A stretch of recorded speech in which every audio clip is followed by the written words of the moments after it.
Hey, what up, everybody? This is Stevie Breach coming to you. Yesterday, the AskDIXIE campaign really did, it took off, and I think it's still going to this point today. I know that somebody made an angry Dixie account that was suspended, that was having some fun actually answering the AskDIXIE tweets, and then today, Dixie Carter came out and she's released a statement saying that she's not going to release any kind of, she's not going to answer any harmful questions that'll hurt anybody's feelings. Sort of almost the way that she went into the You Shoot with Dixie Carter. I think that was actually a few years ago she did that. She asked to be pre-shown the questions and able to select which one she was going to be asked. It was pretty much a softball type of interview. We didn't really get anything out of that. I didn't buy the actual DVD. I watched it on a upload that somebody uploaded to YouTube. Every once in a while you're able to catch some shoot interviews that people have accounts that they make just to put stuff up like that. But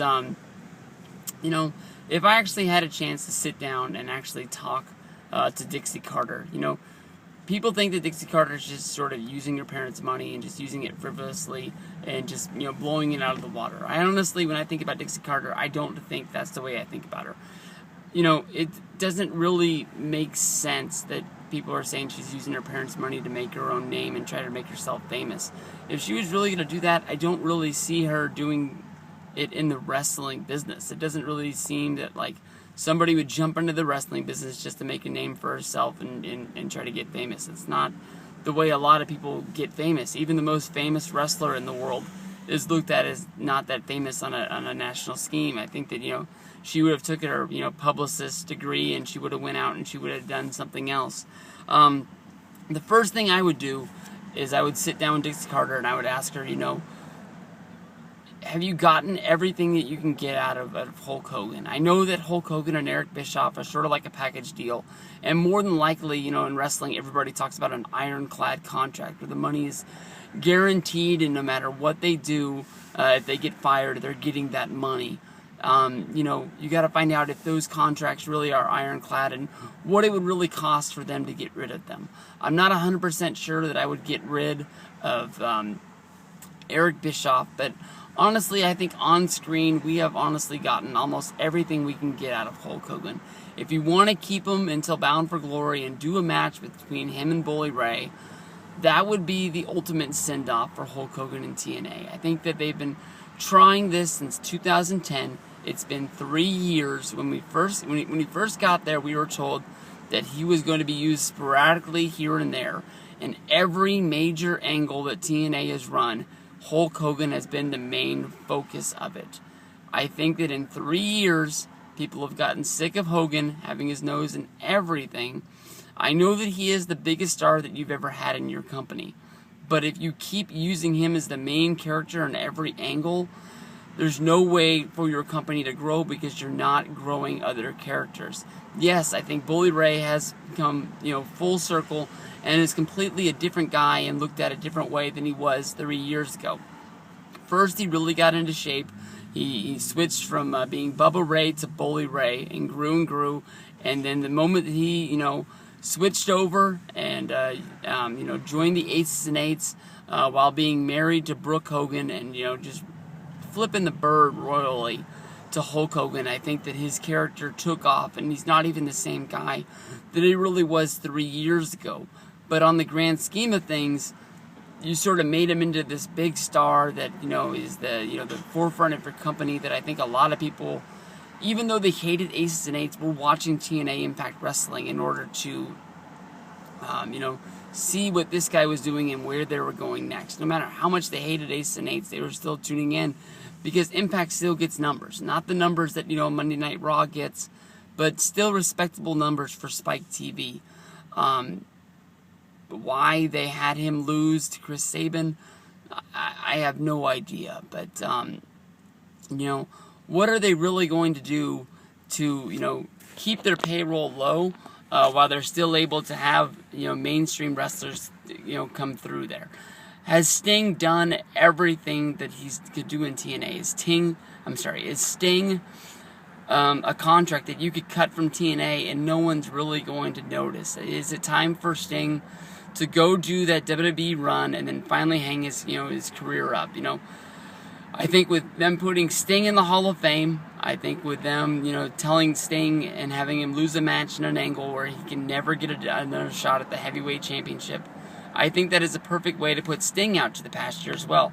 You've pretty much gotten rid of two of your biggest contracts that are out there that I think are two guys that are not really helping out to bring in viewers and expand your company. Yes, I know that I am one guy that's going to Bound for Glory for the main reason of meeting Hulk Hogan.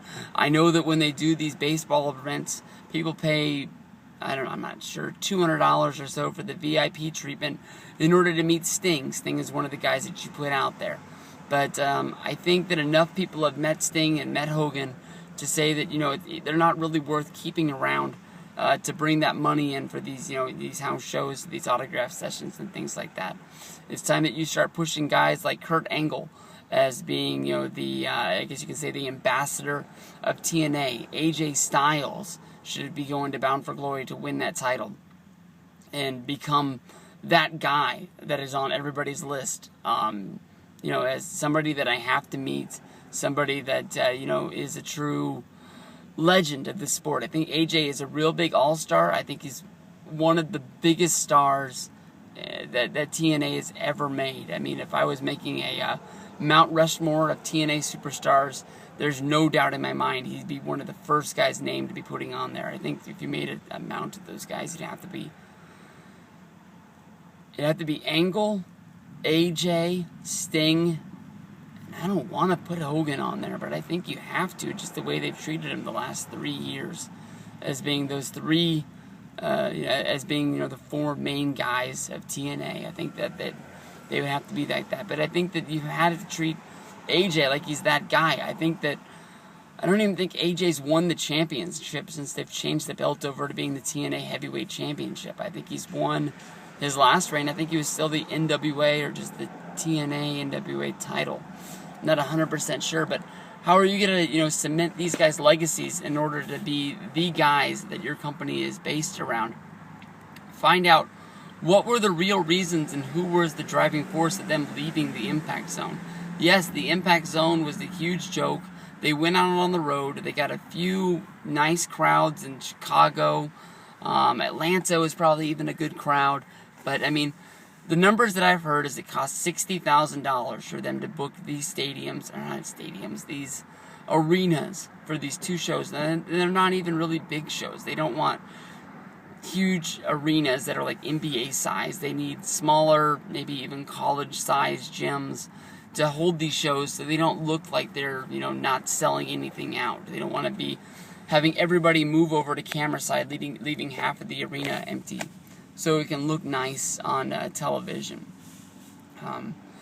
Why leave the Impact Zone in order to go here and bleed your company out dry to the point that where you guys are cutting guys left and right?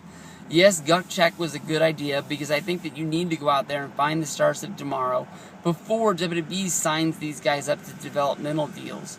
But signing a guy every week on television, that means at the end of the year, you brought on 52 contracts. And I know they're not paying these guys a ton, but 52 contracts is still 52 contracts. That's 52 guys under roster when you only have 2 hours of TV to fill and sporadic house shows around the country to use these guys.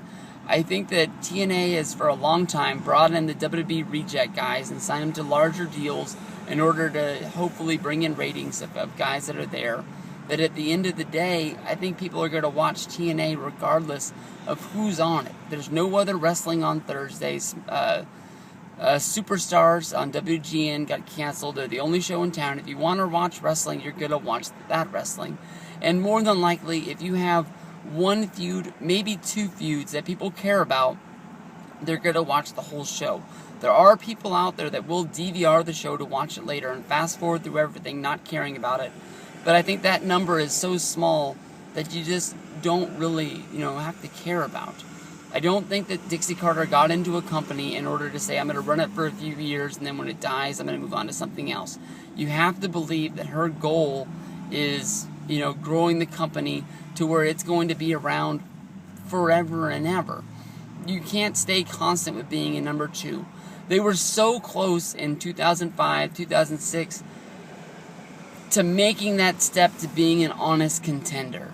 And why they waited all the way till 2010 to go up against WWE when they knew their roster was soft. Why they stepped up to the plate with guys like Orlando Jordan, the Nasty Boys, basically the guys that were on the Hulkamania tour that went to freaking Australia. If you were on that tour, you got a job and you got treated like you were a main eventer. Why guys like Val Venus showed up, I have no clue. It's not a Legends show. It's a real, honest-to-God wrestling company. I mean, some of the mistakes that they've made along the way, you can point at Hogan and Bischoff as being the guys that sunk it.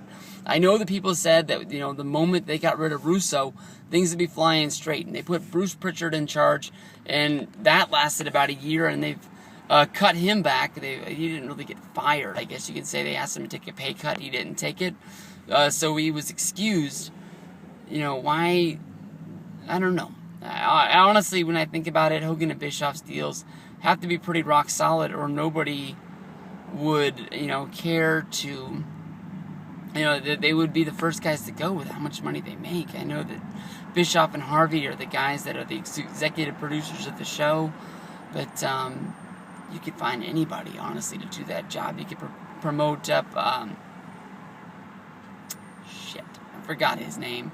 The guy who did the I Want Wrestling campaign with the podcast, I know he's got some sort of job inside TNA, but I can't remember his name. Let him take over and be in charge. Give somebody a chance, just basically to cut the money down. And I don't know. I mean, those are basically all the things that if I was locked in a room with Dixie, those are the things I'd want to talk about and the questions that I want answers to. As a guy who cares about TNA, is a fan of TNA, will go on the record of saying that it's not WWE, it's Thursday Night Wrestling. I mean, what else are you going to watch? I mean, they've had some great stuff on there the last few weeks. That ladder match was beyond awesome. The signing of Rampage Jackson and him coming in and going face-to-face with Kurt Angle, honestly, to me, is still the best wrestling moment of the year to me. I think it's cooled off a few weeks, him fighting with the Main Event Mafia.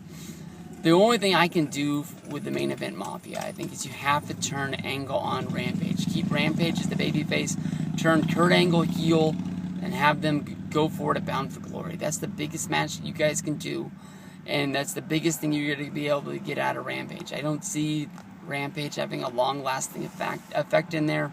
Make your money on him soon, before he's in that King Mo status and nobody cares about him anymore.